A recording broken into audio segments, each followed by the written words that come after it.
बंधू अशोक खरातची आज पोलीस कोठडी संपणार। खरातला आज नाशिक न्यायालयात करणार हजर। आतापर्यंत खरातवर 11 गुन्हे दाखल।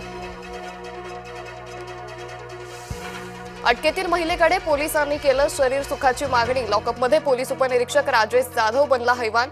अकोल्याच्या सिव्हिल लाईन पोलीस ठाण्यातील प्रकार। उबाठाच्या जिल्हा संपर्क प्रमुखांची आज बैठक। उद्धव ठाकरे यांच्या उपस्थितीमध्ये बैठक। सेना भवनात बैठकीचं आयोजन।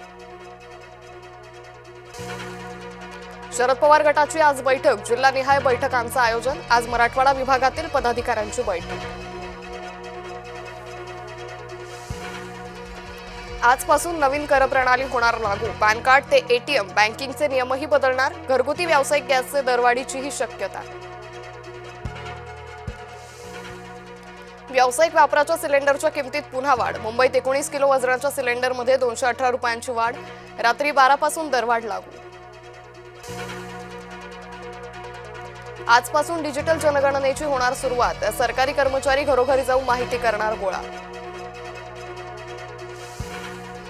लेफ्टनंट जनरल धीरज सेठ यांची लष्कराच्या उपप्रमुखपदी नियुक्ती। लष्कराच्या दक्षिण मुख्यालयाचे प्रमुख होते लेफ्टनंट जनरल धीरज सेठ।